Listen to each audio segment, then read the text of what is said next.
Imagine this. Your own parents throw you out at 18. No money. No documents. No car. Just gone. Now, imagine the person responsible for protecting you ends up losing the very roof over their head because of it. That's exactly what happened when my sister-in-law came out as trans. They tried to ruin her life. But in the end, I made sure they lost theirs, starting with their house. If you've ever wished karma would finally catch up with people who treat others like garbage, smash that like button right now. And subscribe, because today's story, it's one of the most painfully satisfying revenge stories you'll ever hear. My sister-in-law was just 18 when she came out as a trans woman.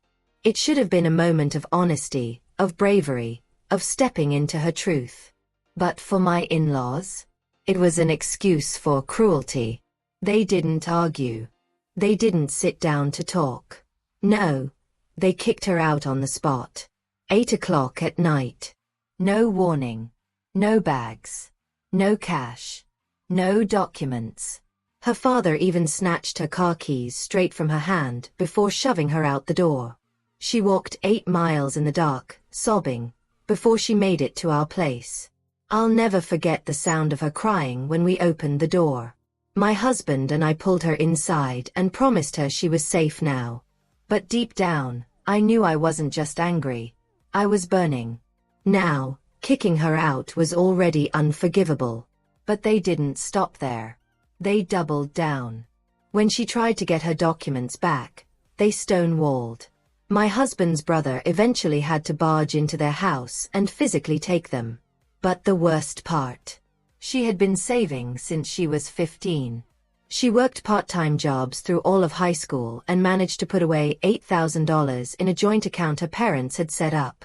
That money was hers. Every single dollar. They cleaned it out. All of it. Gone. And the car she worked her butt off to maintain? Sold. Because her parents still held the title. I can't even describe the fury I felt. It wasn't just cruelty. It was deliberate sabotage. They wanted her to have nothing. No safety net. No future. Nothing. Now, here's where it gets interesting. My father-in-law? He's a small-time businessman. His biggest account? Supplying materials to my employer. And the only reason he even had that contract in the first place was me. I had vouched for him years earlier. And my company wasn't some faceless corporation. It was a family-owned business that treated employees like blood. When I told my boss what happened to my sister-in-law, he didn't hesitate. He looked me dead in the eye and said, "If you can find us another supplier within 5% of his price, we'll make the switch." That was all I needed to hear. Here's the thing. My father-in-law had gotten complacent. The contract wasn't binding. We weren't obligated to buy from him. We just always had.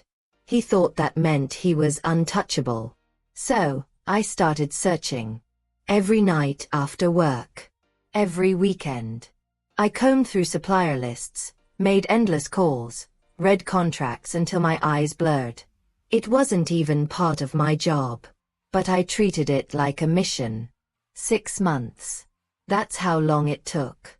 6 long months of grinding until finally, I found a supplier. Reliable. Professional. And just barely within that 5% range. But I didn't rush. Oh no. Timing was everything. My in-laws had been bragging for months about the massive renovation they were planning. Tearing down half their house.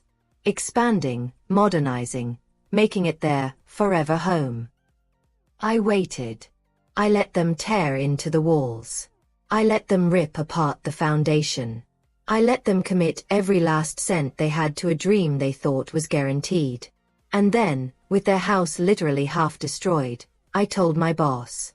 Within weeks, our orders stopped going to my father-in-law. The trucks didn't show. The checks didn't come. His phone started ringing with panic instead of profit. And just like that, his business collapsed. His unit economics shattered. He scrambled for new clients, but the market was too competitive, and he'd leaned too heavily on our account for too long. Desperate to keep the business alive, they were forced to sell their house. But remember, it was half torn down. No family wanted it. No investor wanted the risk. So, they sold for far less than it was worth. The same house they had thrown their daughter out of? Gone. Of course, they tried to lean on family for money. My brother-in-law? He laughed in their faces and told them to screw off. My father-in-law did eventually crawl his way out of the financial pit. He's stubborn, I'll give him that. But 8 years later, they still haven't bought another house. And from what I hear, they're still bitter. Every time they bring it up, I just smile to myself. Because here's the truth, if they had just kicked her out and left it at that, they'd still have their house. But they tried to ruin her life. And all they did was ruin their own. The night my sister-in-law moved into her first apartment, her name on the lease, her own keys in her pocket, she cried. But this time, it wasn't from fear. It was freedom. Meanwhile, her parents were staring at the empty lot where their forever home used to be. Half a house. Half a dream. Nothing but regret. And me. I didn't gloat. I didn't taunt. I just thought, justice served. Sometimes karma doesn't come on its own. Sometimes, you have to roll up your sleeves and give it a push.